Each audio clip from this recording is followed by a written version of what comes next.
We started a health series 3 weeks back. We've covered the human body, components of the human body, nutrients, our food, classes of food. We are currently on classes of food. We've spoken about 2 in the previous episode. Now we'll be talking about the remaining classes of food. If you have not been following, please start from the first episode to the second to the third. They're just 3 episodes before this. You can catch up, trust me. And everything is, I was going to say they are all short, but there is one that is for 15 minutes. But give it your time to listen and let's learn together.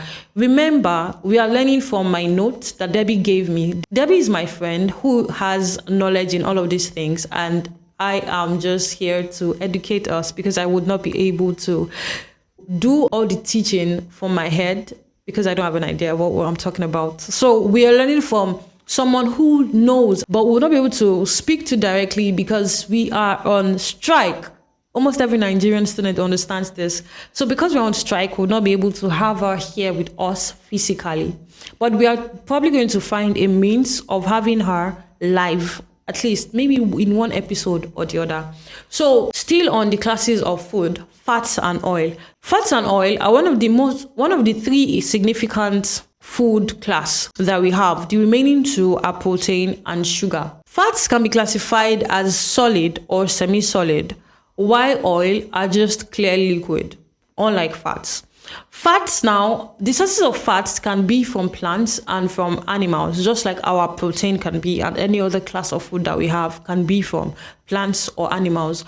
Fats can be found in chicken, milk, cheese, avocado, fish, and so on, while oil can be gotten from maize, from corn, pumpkin, soybeans, and the likes. Fats assist the body with creating cells and helps in muscle building and mineral assimilation. Being a major source of energy in providing the body with 9 calories per gram, fats and oil are important for the human nutrition, serving as anti-inflammatories. They lower the risks of having arthritis, cancer, and Alzheimer's disease. Unlike we believe that fat is not so good for the body, there are some kind of fats that are needed and important for the body.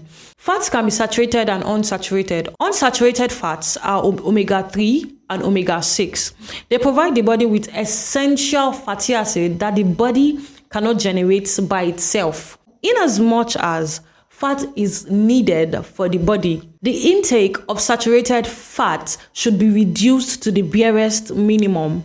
Saturated fats are fats that are gotten from ice cream, that are gotten from butter, that are gotten from cheese, and red meat. It is also advised that we avoid the intake of trans fats because they can elevate the risks of a person having coronary heart diseases. So avoid the intake of trans fat. On to the classifications of fat. Like we've said earlier, we have saturated fats and unsaturated fats. Saturated fats are fats that become solid in room temperature, while unsaturated fats are fats that are liquid in room temperature. Unsaturated fats are the healthy kind of fats. They are fats gotten from fish, groundnut, breast milk, seeds, and maize. As a general rule, fats gotten from plants are more healthy than fats gotten from animals. We are done with fats and oil. Let's talk about vitamins. Vitamins are groups of related substances present in small amounts in foodstuffs and are necessary for the body to function normally. Vitamins are also called protective foods. Vitamins help support the bones, heal wounds, and bolster our immune systems. They also convert food into energy and repair cellular damage. Vitamins are imperative for warding off infections and remaining healthy. Our body needs these micronutrients, remember, in bits, to bolster its capacity. There are 13 fundamental vitamins that can be further grouped into 2 that the body needs to work appropriately. The first one is fat-soluble vitamins. Fat-soluble vitamins, these are vitamin A, D, E, and K. They are all soluble fats and fat solvents. They are insoluble in water, so they are utilized only when the body has enough fat in it. Then we have water-soluble vitamins. Water-soluble vitamins are vitamin B and vitamin C and folic acid. These are soluble in water, so they cannot be stored in the body because they are water soluble. Vitamins are known for controlling developments, making red platelets, and shielding the body from unsafe free revolutionaries. You can get vitamins into your system when your diet is rich in vegetables, fruits, and lean protein. So how do we get these vitamins into our system? Vitamin A can be gotten from eggs, milk, carrots, sweet potato, and cantaloupes. Vitamin C from oranges, strawberries, tomato, kiwi, our broccoli, our red and green bell pepper.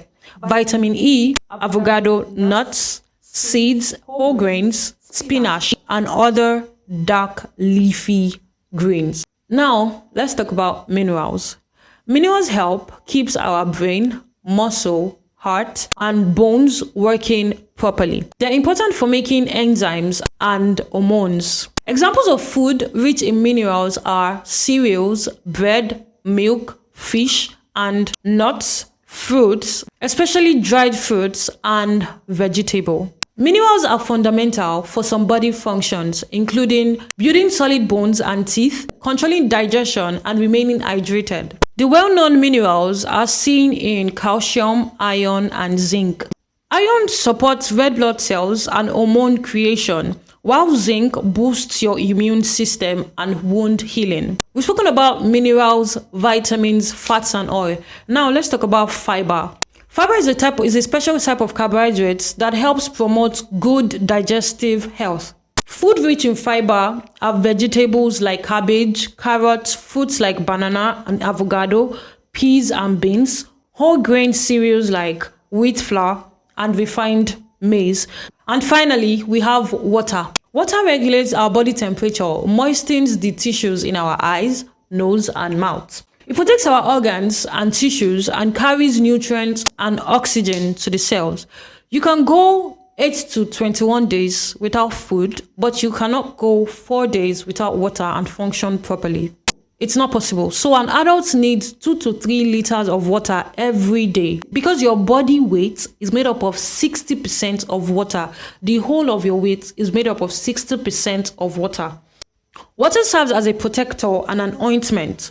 It helps to flush out poisons, the hydration of the body, and prevention of clogging. Water is useful for the body to make cells and fluids such as tears, digestive juice, and breast milk. The easiest way to test if you have enough water in your body is the frequency of your visit to the toilet. How many times a day do you visit the toilet? If you have enough water in you, you should go to the toilet 5 to 6 times a day, just easing yourself. And the color of your urine should be light yellow, not so deep. It should be really light yellow or almost transparent. So that should be the color of your urine. So we've covered the human body, nutrients, the language of the body, and classes of food. Through these episodes, what are the things that you've learned, that you're putting into practice, or that you are taking note of?